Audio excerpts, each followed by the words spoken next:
Folks, I have something under this box that you are going to recognize. Who here loves the bloomin' onion?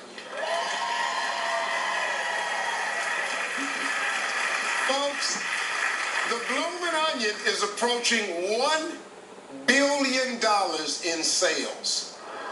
And I want you to hear the story how it was born. Please welcome my friend, my buddy, Mr. Tim Gannon.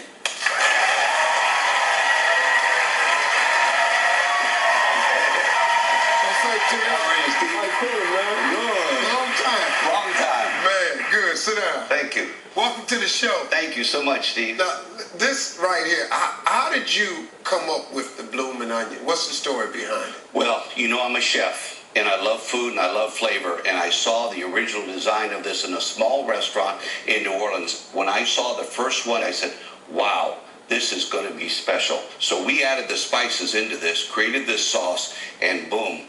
We're selling $17 million a year, and we're approaching, like you said, $1 billion in sales. And I haven't changed, yeah, thank you.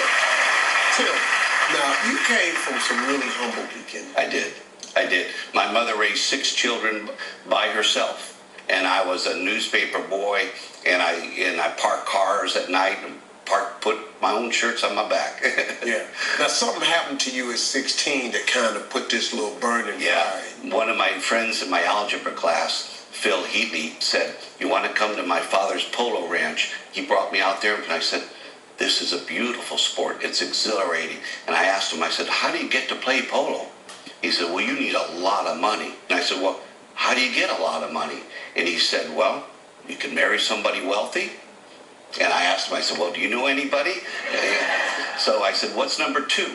Number 2 was you got to go to Wharton. You got to go to Harvard. You got to get a big degree. And I said, I was a C student parking cars late at night. So I said, that's not good. I said, what's number 3? And I'm going to listen real close to this one.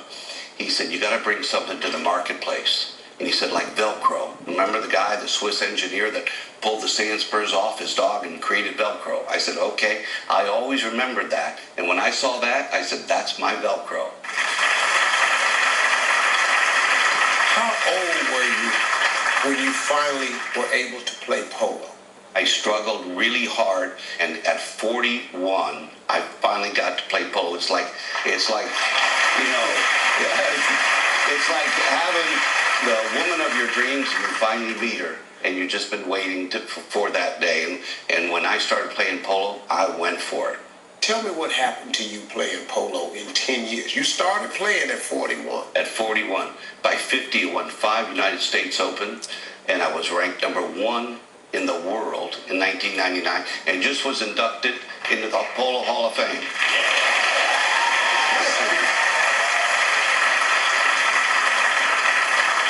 Now, you named this restaurant Outback.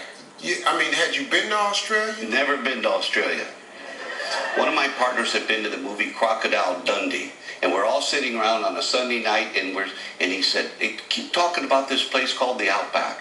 And one of the girls that we were with took her lipstick out, wrote Outback on the mirror on a bar. And we said, wow, that's our name. So Outback Steakhouse, that's how the name came about from the movie Crocodile Dundee. Wow. Is this the biggest seller in the restaurant? Yes, it is. And we developed that recipe 25 years ago. Haven't changed the recipe in 25 years. We serve it in 28 different countries all around the world. Same flavor profile. Now, you're opening a new chain of restaurants? Yeah. It's called PDQ. Pretty darn quick. And it's a fast casual. And I'm going to open up about 50 with my partner, Bob Basham. He's a wonderful guy, and we're going to have a lot of fun. I'm an entrepreneur at heart. This is what I do, and I love getting back into the thick of it. What advice would you give to anybody who's trying to make it out there? What would you say? Steve, I think the first thing is find your passion. I read your book, and yours was, you knew early on comedy was going to be your thing. Yeah. Mine was flavor, was understanding flavor.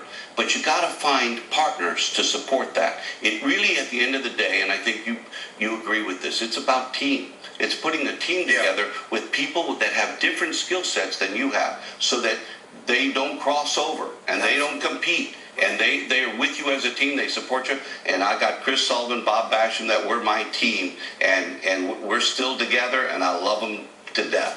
I think it's a great idea, man. Great story. I love it. Thanks for coming, Chris. Thank you very much. Hey, folks, Tim has got one more thing for all of you here. It's the Taste of Success dinner for two at Outback on him. Everybody leaves here with a coupon to get a Taste of Success dinner. Congratulations, courtesy Outback Steakhouse. Thanks, Tim. We'll be right back, folks. Thank you. Thank you. Coming up next.